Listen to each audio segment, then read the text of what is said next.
नमस्कार। भारत यूं ही दुनिया का सिरमौर नहीं रहा। हमारे जीवन मूल्य, परिवार व समाज व्यवस्था और यहाँ के संस्कार सभी को हमारी ओर खींच लाते थे। हमारे यहाँ ये व्यवस्थाएं वैदिक काल से ही चलती आ रही हैं। हमारे यहाँ ये स्थापित मूल्य किसी भी देश को हमारे यहाँ विद्या ग्रहण करने के लिए या फिर यहाँ से जीवन मूल्य सीखने के लिए उद्यत करते हैं।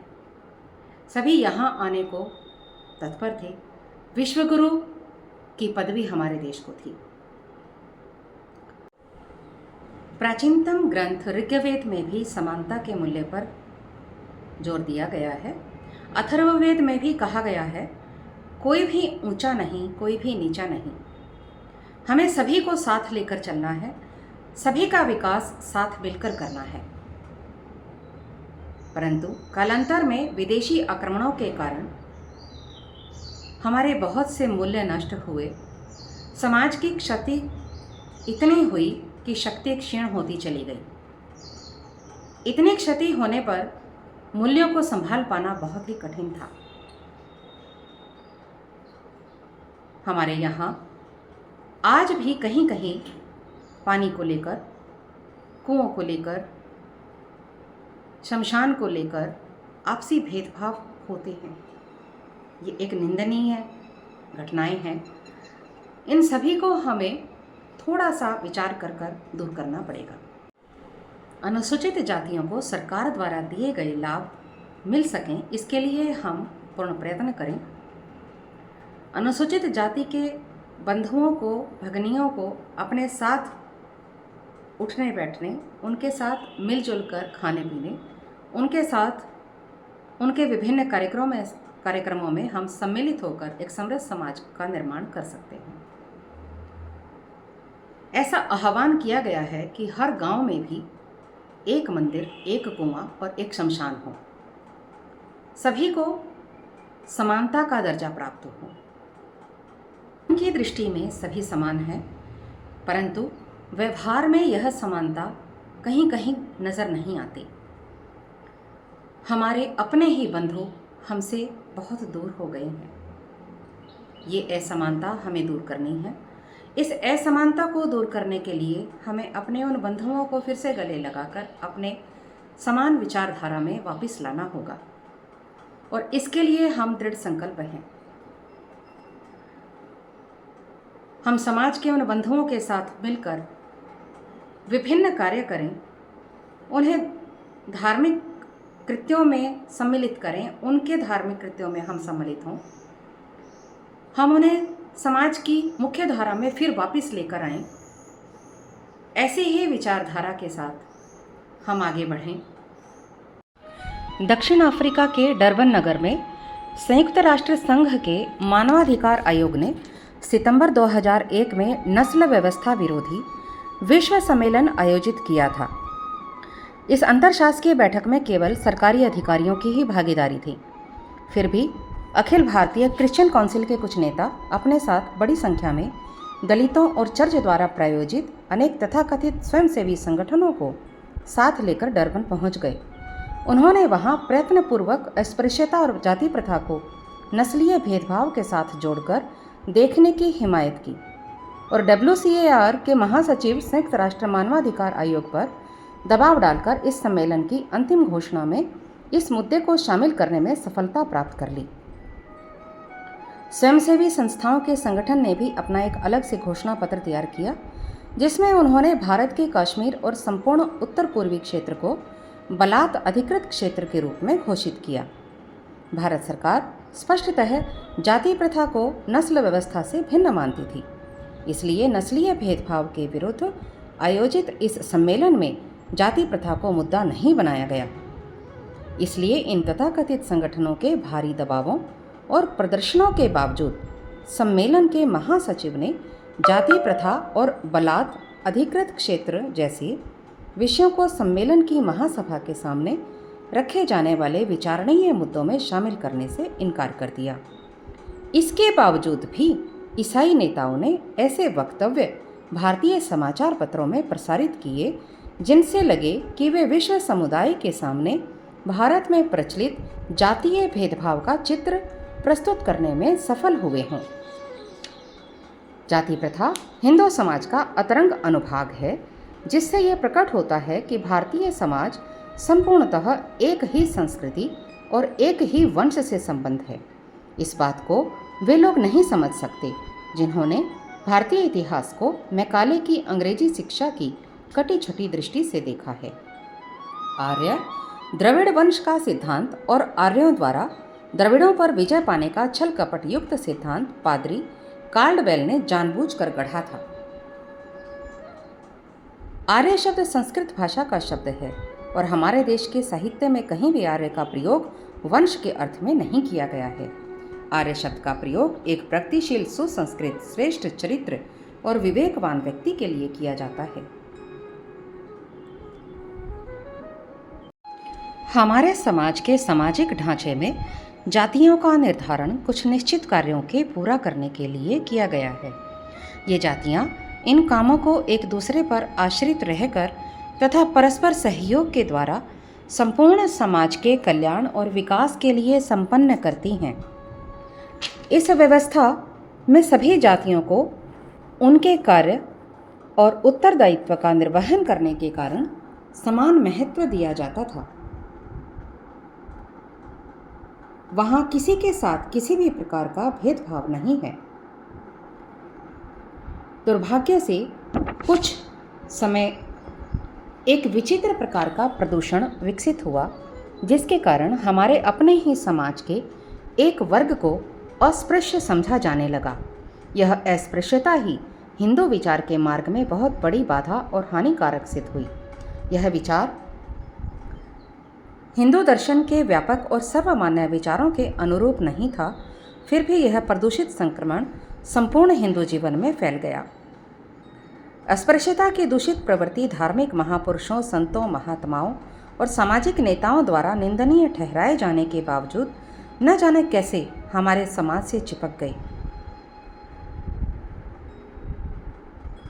4 नवंबर 2001 को दिल्ली में अखिल भारतीय अनुसूचित जाति जनजाति परिसंघ के अध्यक्ष ने अनेक दलितों का बौद्ध धर्म में परिवर्तन कराने हेतु एक बड़े समारोह का आयोजन किया। उन्होंने 300 दलितों को साथ लेकर डरबन के नस्लवाद विरोधी विश्व सम्मेलन में दलितों का मुद्दा उठाया। डॉक्टर अंबेडकर हिंदू समाज के कटु आलोचक और जातीय भेदभाव के प्रखर निंदक थे। सन 1920 में उन्होंने ऊंची जाति के हिंदुओं से जातीय भेदभाव, विशेषतः अस्पृश्यता का अनुमूलन करने के लिए भरसक प्रयास करने का आह्वान किया। उन्होंने ये घोषणा की कि वो हिंदू के रूप में नहीं मरेंगे। इस घोषणा से अति उत्साही ईसाई मिशनरियों और मुल्ला मौलवियों ने उन्हें अपने धर्म में मिलाने की महत्वाकांक्षा जगाई।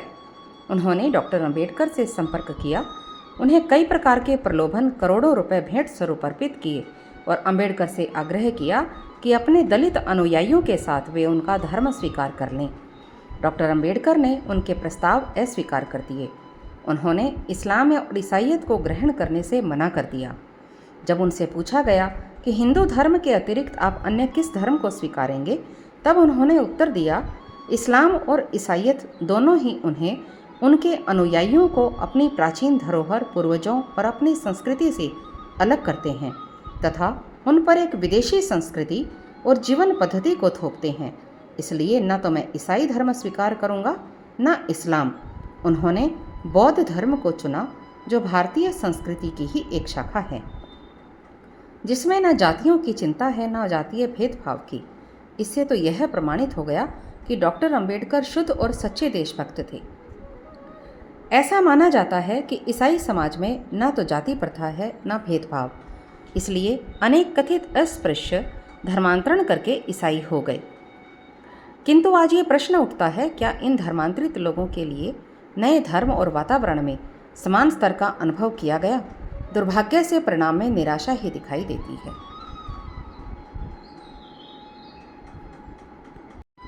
हमारे देश के दक्षिण राज्यों के कुछ चर्चों में ऐसे ईसाई जो अस्पृश्य जातियों से ईसाई बने हैं, प्रार्थना और धार्मिक आयोजनों में पीछे की लाइनों में खड़े बैठे दिखते हैं। वे लोग उन ईसाइयों के साथ घुलते मिलते भी नहीं जो हिंदुओं की अन्य जातियों से ईसाई बने हैं। यही नहीं, दलितों के लिए पृथक चर्चों की स्थापना भी सामान्य होती जा रही है।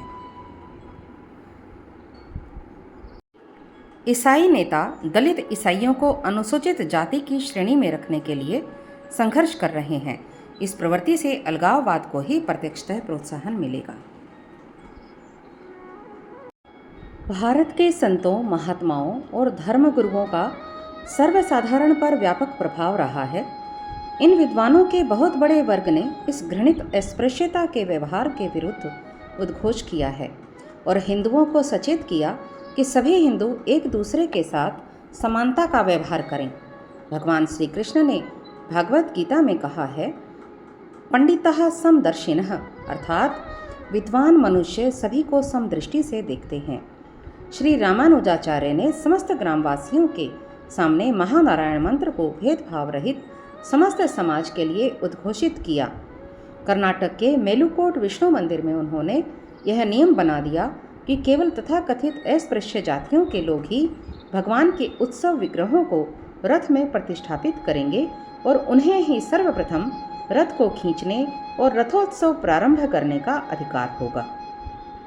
उत्तर प्रदेश में रामानंदाचार्य ने एक मोची रविदास और एक जुलाहे कबीर को अपना शिष्य बनाया था, जिन्हें आज श्रेष्ठ संत की ख्याति प्राप्त है।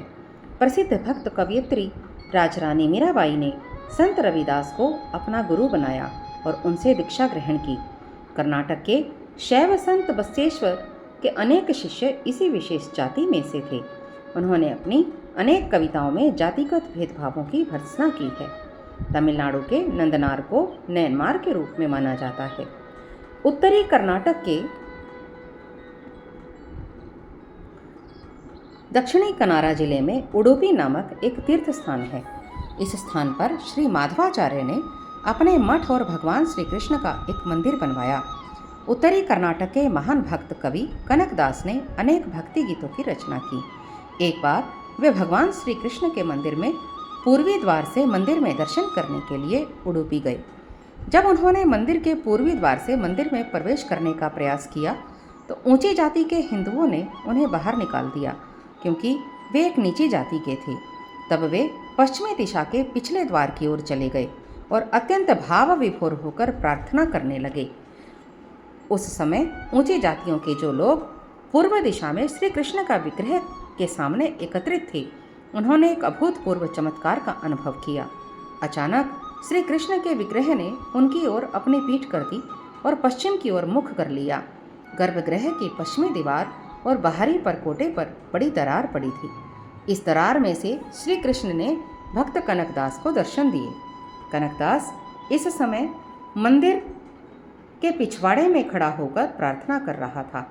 इसके पश्चात भगवान श्री कृष्ण की उस मूर्ति ने अपनी मूल स्थिति कभी प्राप्त नहीं की। उन्होंने अपना मुंह पूर्व दिशा में नहीं किया। तब से आज भी भक्त लोग जो उडुपी जाते हैं उसी पश्चिमी दीवार की खिड़की से श्री कृष्ण के दर्शन करते हैं, जहां भक्त कनकदास को दर्शन देने के लिए दीवार में दरार पड़ गई थी।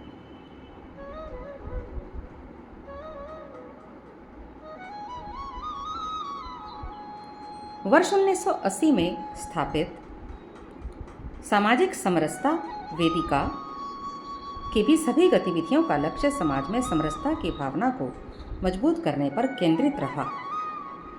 राष्ट्रीय स्तर की संस्था की गतिविधियां आंध्र प्रदेश में गांव-गांव तक पहुंच चुकी हैं।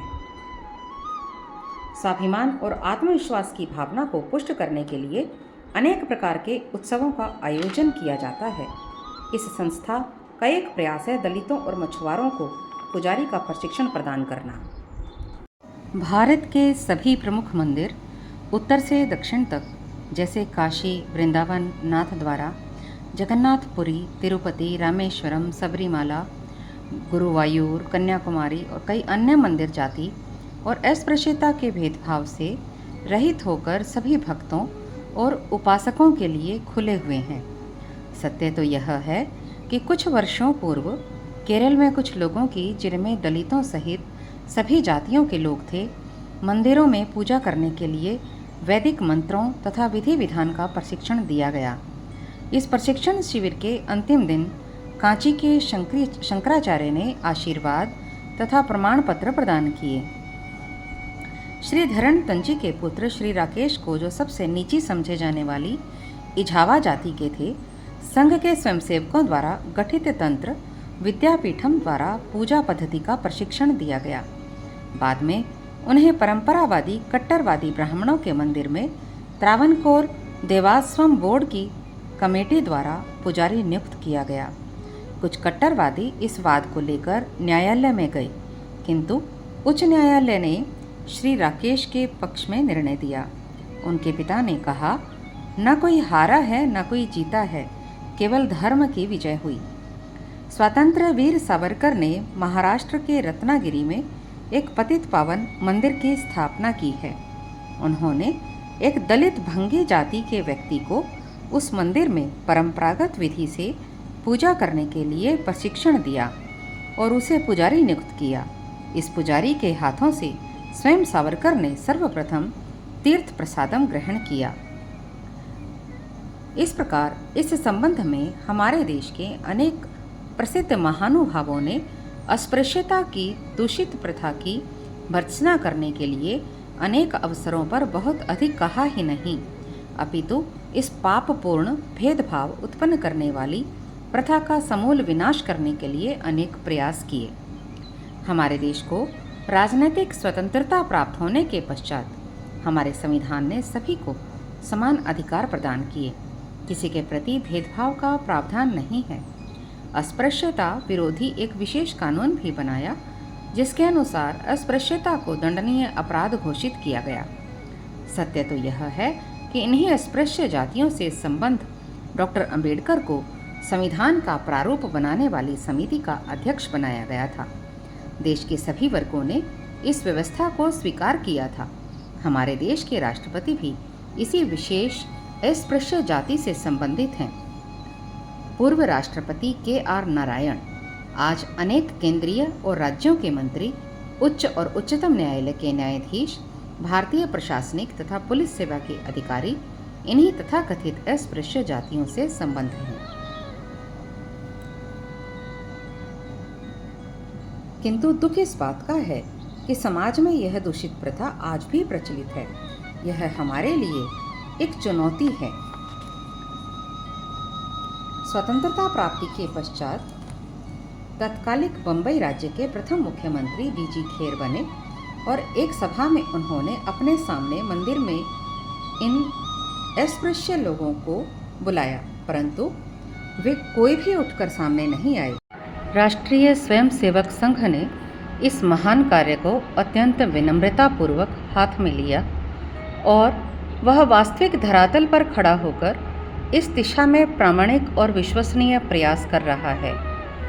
मुख्य समस्या उन लोगों को राजनीतिक और आर्थिक समानता उपलब्ध कराना नहीं है। ये अधिकार तो वे भारतीय संविधान, सरकारों और राजनीतिक दलों के सहयोग से भोग ही रहे हैं। अनुसूचित जातियों और जनजातियों का राजनीतिक तथा आर्थिक स्तर सुधारने के लिए उन्हें विभिन्न स्तरों पर एक निश्चित प्रतिशत में आरक्षण प्रदान किया गया है, किंतु वास्तविक समस्या तो उन्हें ऊंच नीच या हीनता का या बड़प्पन के भेदभाव से मुक्त करके सामाजिक सम्मान प्रदान करना है।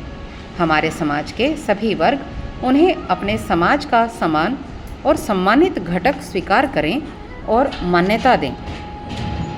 यह भली प्रकार सर्वविदित है कि संघ संपूर्ण हिंदू समाज को संगठित और एकात्म करने के लिए अनथक प्रयास कर रहा है। संघ के संस्थापक डॉक्टर केशवराव बलीराम हेडगेवार ने संघ के स्वयंसेवकों को जाति, वर्ग, क्षेत्र या भाषा के आधार पर किसी भी प्रकार का भेदभाव न करना और सभी के साथ अपने परिवार के समान व्यवहार करना सिखाया है। 1934 में महात्मा गांधी वर्धा के शीत शिविर में पहुंचे और उन्होंने वहां अपने उद्बोधन में कहा, आपके संगठन में अस्पृश्यता का पूर्णतः अभाव देखकर मैं अत्यंत संतुष्ट हूं। डॉक्टर हेडगेवार के उत्तराधिकारी श्री गुरुजी ने इस समस्या पर गहराई से विचार किया।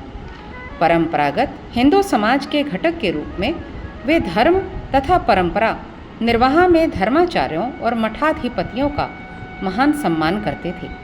श्री गुरुजी इन धर्म प्रमुखों और सन्यासियों को इस समस्या के समाधान में प्रवृत्त करना चाहते थे।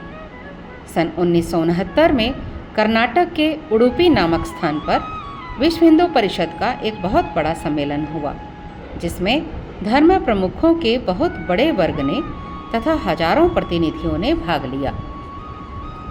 इस सम्मेलन से कुछ समय पहले शंकराचार्य, माधवाचार्य, शैवाचार्य, जैनाचार्य आदि धर्माचार्यों से संपर्क किया गया और उन्हें निवेदन किया गया कि वे एक ऐसा घोषणा पत्र हस्ताक्षर करें जिसमें कहा गया था कि सामाजिक और धार्मिक क्रियाकलापों में ऊंच नीच या स्पृश्य अस्पृश्य का कोई भेदभाव नहीं किया जाना चाहिए। स्वयंसेवक संघ के तृतीय सर संघचालक बाला साहब देवरस ने स्पष्ट घोषणा की थी कि यदि अस्पृश्यता पाप नहीं तो संसार में अन्य कुछ भी पाप नहीं। इस प्रथा का समूल विनाश आवश्यक है। उन्होंने स्वयंसेवकों से कहा वे इन उपेक्षित बंधुओं की बस्ती में जाएं, उनकी समस्याओं को समझें तथा प्रेम और मानव भावना के साथ उनकी सेवा करें। संपूर्ण देश में इस दुर्बल वर्ग के लिए अनेक सेवा कार्य प्रारंभ किए गए।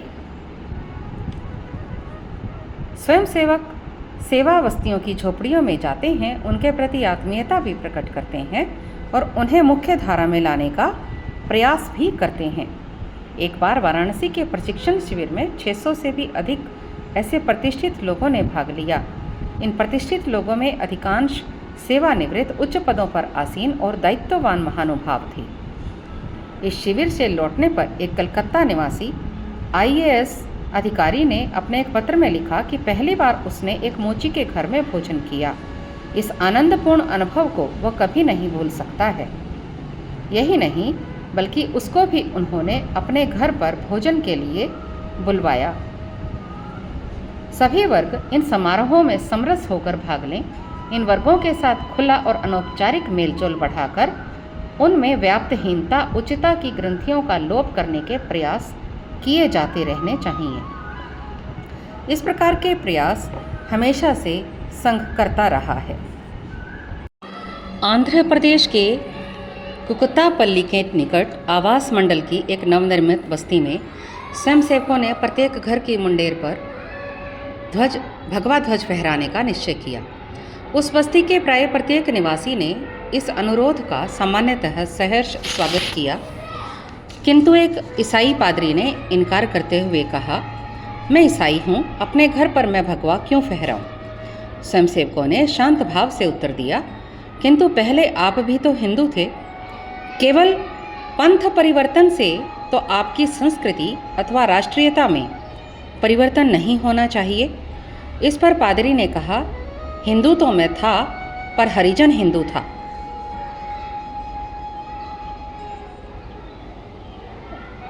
अब एक पादरी को स्वयंसेवक ने आगे बढ़कर अपना परिचय दिया।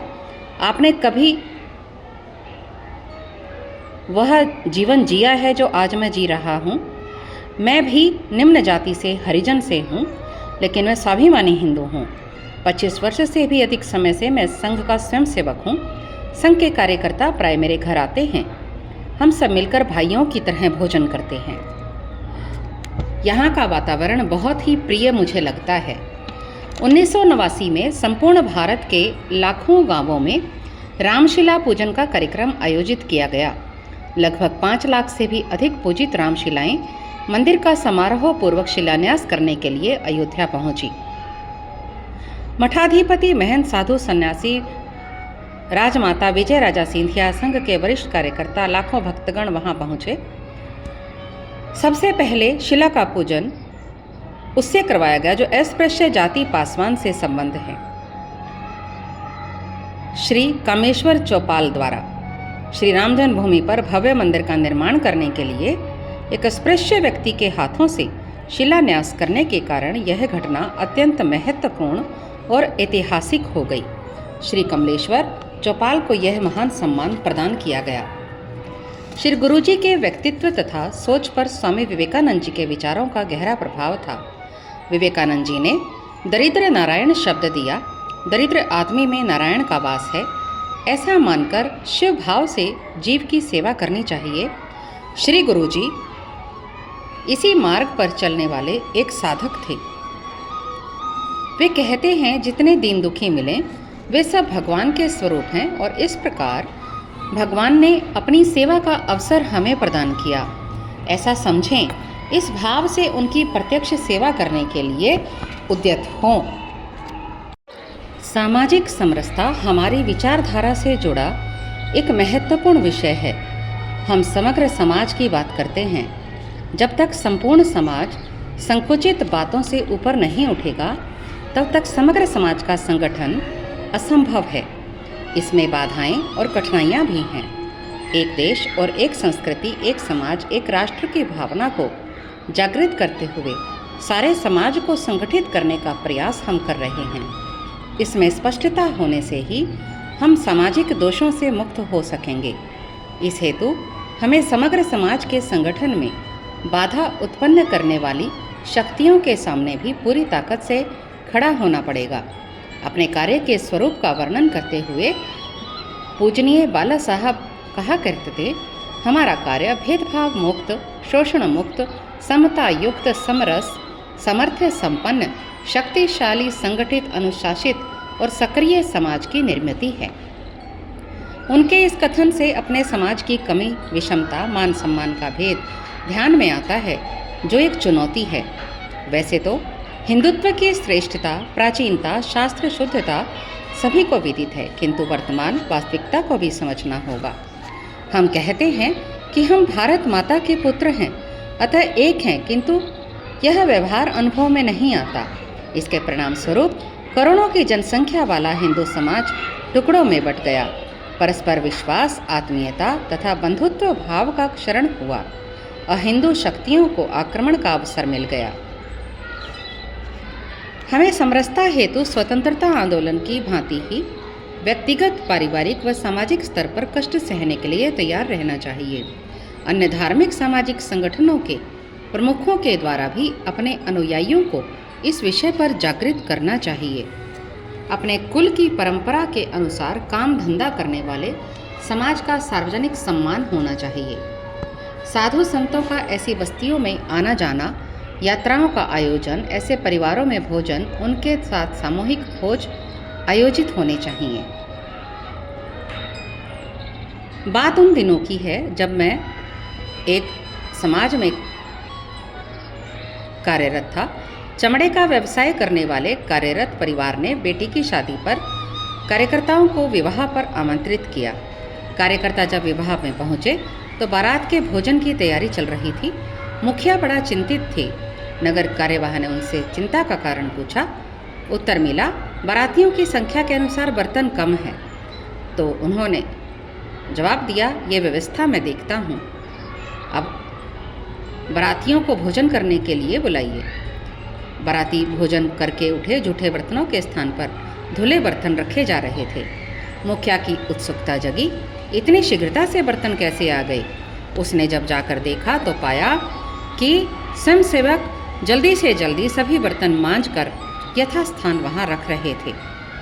जब उस कार्यकर्ता ने अपने मन की भावना बताई तो संग विचार को अपने जीवन में उतारने वाले इन स्वयंसेवकों के इस प्रसंग को सुनकर मैं गदगद हो गया। इस विशाल धरातल पर केवल मानव प्राणी ही नहीं रहता, हजारों प्रकार के अन्य जीव जंतु प्राणी भी रहते हैं और सभी एक जीव श्रृंखला से परस्पर संलग्न रहते हैं। पृथ्वी पर सबका समान अधिकार रहता है।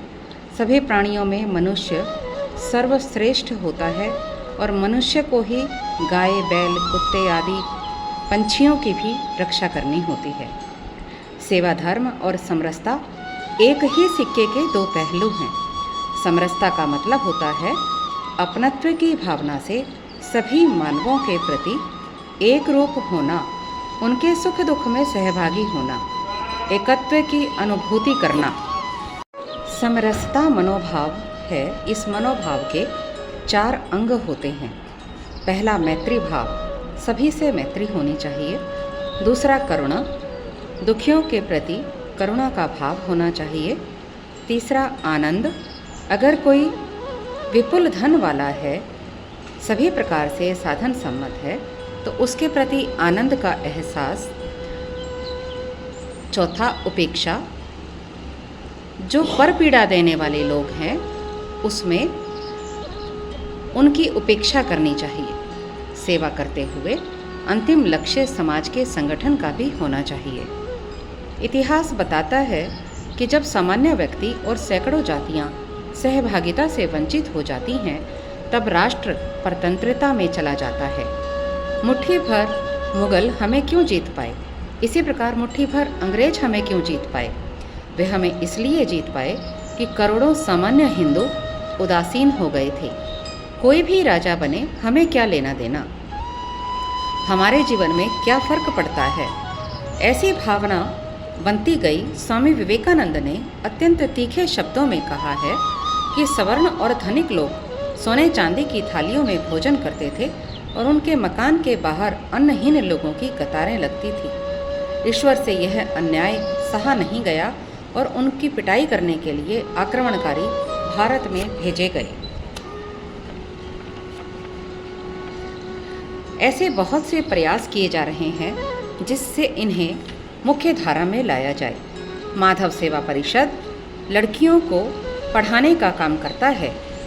उन्होंने 60 गांवों की सेवा बस्तियों में लड़कियों को पढ़ाना शुरू किया, छात्रावास शुरू किए और सभी ने सफलता पाई। इंजीनियरिंग में पढ़ाई पूरी की, मेडिकल की पढ़ाई पूरी की, MBA किया। सभी लड़कियां आगे बढ़कर समाज में अपना योगदान दे पाई। कालसेकरम गांव के निकटवर्ती गांव में एक घटना और घटी। एक विधवा की 2 बेटियां थीं। वह विधवा अचानक से कैंसर से पीड़ित हो गई और एक लंबे इलाज के बाद चल बसी। बेटियों की शादी के लिए एकत्र किए हुए सभी पैसे उसकी बीमारी पर खर्च हो गए, कुछ नहीं बचा। सेवा भारती से जुड़ी स्वयं सहायता समूह की महिलाओं ने आगे बढ़कर न केवल उसके अंतिम संस्कार की व्यवस्था की, बल्कि अंतिम संस्कार भी स्वयं ही किया। इसके बाद समूह की महिलाओं ने उन युवा लड़कियों के लिए न केवल सुरक्षित नौकरी की व्यवस्था की, बल्कि उनकी शादी की व्यवस्था भी की। सोलापुर में उद्योग वर्धिनी ने महिलाओं को आर्थिक दृष्टि से सक्षम करने पर ध्यान केंद्रित किया। वृद्धजनों, पाठशाला के बच्चों को दोपहर भोजन के बाद एक रसोई घर चलाया जाता है। संस्था का अपना रसोई घर है।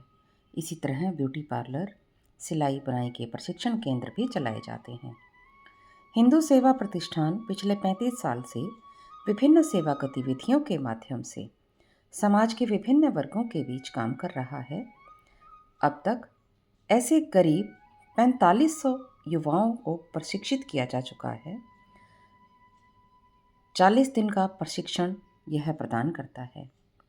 भटके विमुक्त विकास परिषद घुमंतु विमुक्त समाज के जीवन का परिचय, संस्कृति, प्रथा, परंपरा, रीति रिवाज, उत्सव, तीज, त्योहार, भाषा की जानकारी स्थिर समाज तक पहुंचाने का काम करता है। अस्पृश्यता का कोई वैज्ञानिक धार्मिक आधार नहीं है। यह हमारे समाज से जुड़ा हुआ एक अनिष्ट है। समाज के कुछ वर्ग के लोगों ने अपना बड़प्पन साबित करने और दूसरों का शोषण कर लाभ उठाने के लिए इसे बनाए रखा। अस्पृश्यता के नाम पर जो शोषण हो रहा है, उसे छिपाने के लिए इसके साथ कर्म, गुणत्रय आदि धार्मिक शब्द जोड़ दिए गए। जैसे शरीर दुर्बल होते ही बीमारियों का शिकार बनता है, वैसे ही समाज की हालत भी है। जब समाज में एकता, समरसता, सामाजिक मूल्यों के प्रति निष्ठा कम होती है, तब सभी बुराइयां सिर उठाती हैं। सारा समाज एक शरीर के जैसे है। यह भाव जब प्रबल होता है, तब सभी बुराइयां दूर हो जाती हैं। समाज को सशक्त बनाने का यह एक एकमात्र मार्ग है। सामाजिक समरसता को यदि प्रस्थापित करना है, यदि परस्पर मनमुटाव को समाप्त करना है, तो हमारा यह दायित्व है कि हमारा बोलचाल, व्यवहार, समाचार, लेखन सावधानी के साथ होना चाहिए। सभी पत्रकार स्कूप करने की फिराक में होते हैं। दूसरी ओर हिंदू मुसलमान संघर्ष को एक गुट का अन्य गुट संघर्ष ऐसा दिखाया जाता है। जबकि हिंदू समाज में दो गुटों में ऐसा संघर्ष हुआ तो उसको भड़कीले शब्दों में वर्णन किया जाता है। यह नीति ठीक नहीं। ऐसी आशा के साथ कि हम एक समरस समाज का निर्माण करेंगे, आज की बात समाप्त करती हूँ। वंदे मातरम।